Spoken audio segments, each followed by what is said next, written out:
नमस्कार, यूएनएन भारत में आपका स्वागत है। मैं आपका मित्र आरबी उपाध्याय और आपसे गुजारिश चैनल को सब्सक्राइब करें, लाइक करें, शेयर करें।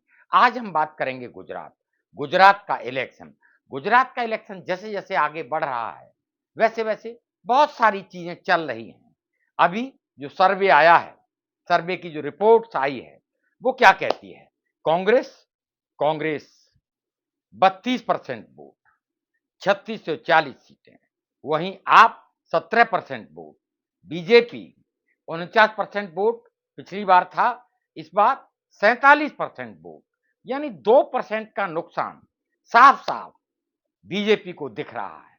अगर सर्वे की जो रिपोर्ट्स हैं वो अगर सही हैं और हम ये मान लेते हैं कि अगर यही रिजल्ट आते हैं, बीजेपी को नुकसान होता है 2%, 1%, 5%, 4%, जो भी नुकसान हो रहा है, तो बीजेपी के लिए कहीं ना कहीं ये चिंता का विषय है। और वैसे भी हम देखेंगे एक लंबे समय से जब जब इलेक्शन हो रहे हैं, आप देखेंगे कि 2017 के इलेक्शन में जो सीटों की संख्या थी वो 2012 के मुकाबले कम हुई और 2012 में जो सीटें थी वो 2007 के मुकाबले कम हुई।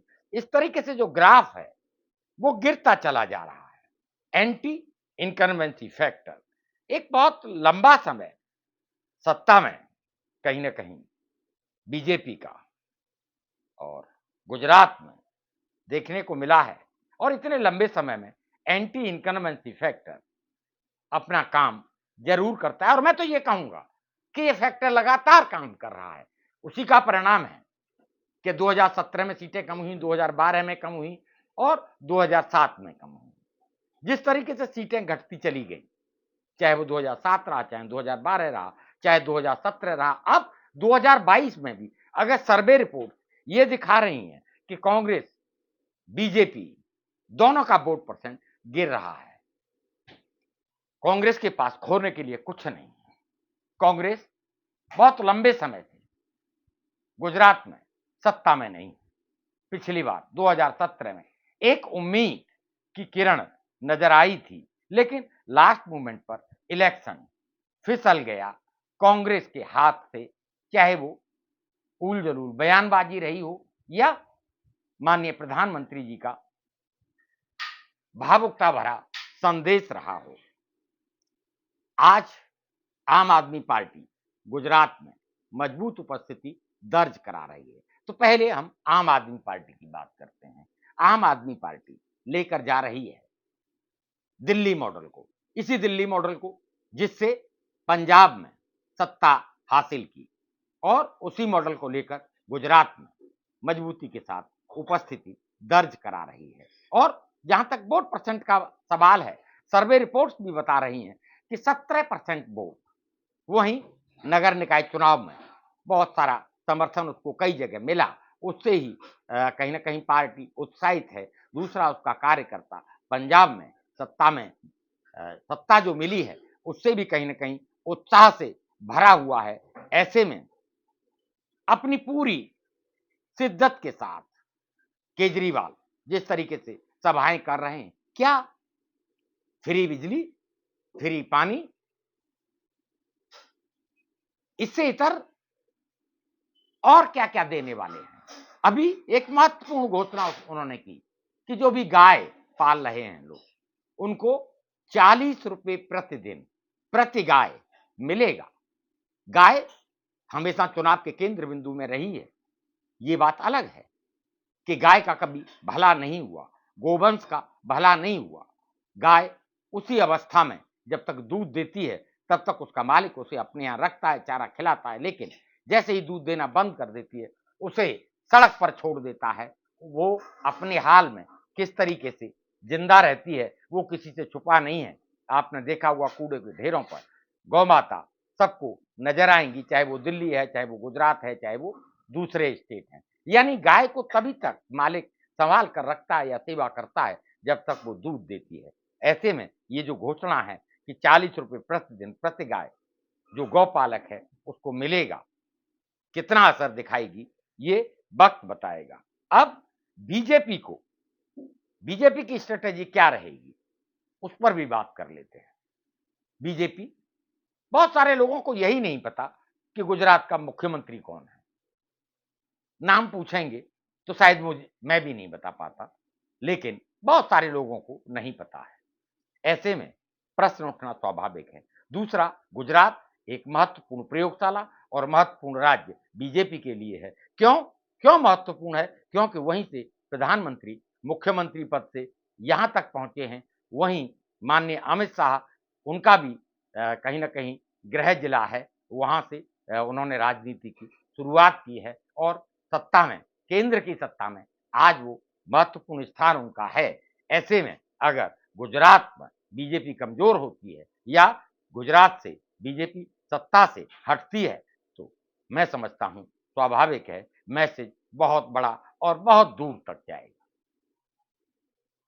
ऐसे में पूरी कोशिश बीजेपी कर रही है। बीजेपी शिद्दत के साथ माननीय प्रधानमंत्री की दौरा, माननीय प्रधानमंत्री जी की रैलियां और बहुत सारे उद्घाटन जैसा कि होता है।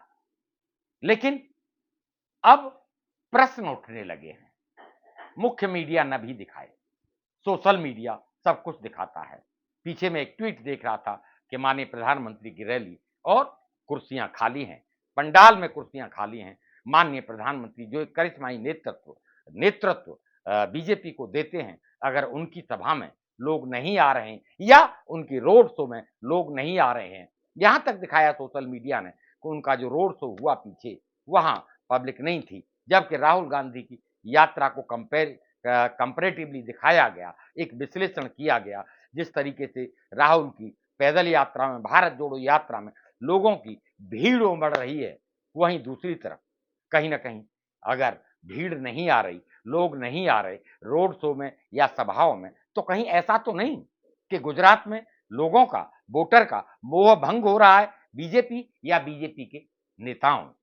अगर ऐसा परिदृश्य बदलता है तो ये चिंता करने वाली बात होगी बीजेपी के लिए। लेकिन वहीं दूसरी ओर अगर हम देखेंगे कि जो कांग्रेस का वोट है वो आम आदमी पार्टी को शिफ्ट होता है, चाहे वो दिल्ली है, चाहे वो पंजाब है। ऐसे में एक आशा की किरण बीजेपी के लिए जरूर नजर आती है। वो आशा की किरण, महत्वपूर्ण किरण यही है कि वहां आम आदमी पार्टी गुजरात में अपनी उपस्थिति दर्ज करा रही है और अगर वो कांग्रेस के वोट बैंक में सेंध लगा देती है, कांग्रेस का वोट बैंक अगर आम आदमी पार्टी की तरह दिल्ली और पंजाब की तरह शिफ्ट होता है, तो कांग्रेस गुजरात में हाशिए पर आएगी और इसका बेनिफिट कहीं ना कहीं बीजेपी को मिलेगा। जब त्रिकोणीय मुकाबला होगा और कांग्रेस का वोट बट जाएगा आम आदमी पार्टी और कांग्रेस में, तो स्वाभाविक है बीजेपी को सत्ता मिलेगी और सीटें भी ज्यादा मिलेंगी। अब बात करते हैं कांग्रेस की। आम आदमी पार्टी पूरी शिद्दत के साथ इलेक्शन लड़ रही है, वहीं बीजेपी अपना कोई कोर कसर नहीं छोड़ रही है। तीसरी जो पार्टी, जो महत्वपूर्ण पार्टी गुजरात इलेक्शन में 2017 में सत्ता के करीब पहुंचते पहुंचते रह गई, सत्ता उससे दूर चली गई, वो पार्टी अब 2022 में किस तरह का परिदृश्य वहां पर देख रही है या हम किस तरह का परिदृश्य देख रहे हैं। मैं समझता हूं कांग्रेस का पूरा फोकस इस समय अध्यक्ष का चुनाव और पैदल यात्रा पर है। यह नहीं है कि पैदल यात्रा का फायदा नहीं, पैदल यात्रा का फायदा है एक मैसेज, और जो मैसेज कर्नाटक से निकल कर आ रहा है वो गुजरात भी पहुंच रहा है और गुजरात का वोटर भी कहीं ना कहीं उसको देख रहा है, उससे रूबरू हो रहा है। वो यात्रा में शामिल नहीं हो रहा, बात एक अलग है, लेकिन जो सूचनाएं हैं वो उस तक पहुंच रही हैं।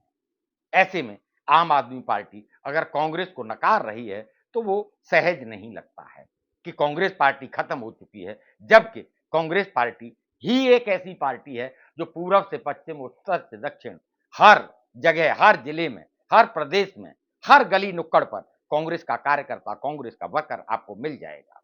और इतना बड़ा संगठन जहां बीजेपी कहती है कि भारत में या विश्व में उससे बड़ा कोई संगठन नहीं है, उससे ज्यादा सीटों पर भारत के अंदर कांग्रेस पार्टी इलेक्शन लड़ती है, उससे ज्यादा कैंडिडेट उतारती है, उससे ज्यादा स्वीकारता उसकी है। उस पार्टी को नकार देना, मैं समझता हूं ये जनता, जो जनता की अदालत है, वो सहज स्वीकार नहीं करेगी। और कांग्रेस को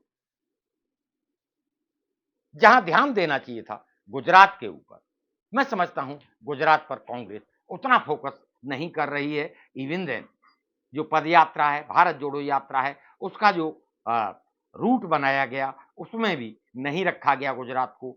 भगवान जाने क्या कारण है, क्यों ऐसा नहीं किया गया? जबकि वहाँ पता था अभी चुनाव है, वहाँ से अगर यात्रा निकलती, तो मैं समझता हूँ एक पॉजिटिव माहौल बनता और कहीं न कहीं उसका फ़ायदा कांग्रेस को मिलता। लेकिन शायद हार के डर से कि अगर हम हार गए गुजरात में, तो उसका ठीक रहा राहुल गांधी या भारत जोड़ो यात्रा कहीं न कहीं कमज़ोर होगी। ये सोच समझकर ऐसा कुछ फैसला किया गया है कि गुजरात से भारत जोड़ो यात्रा नहीं निकली।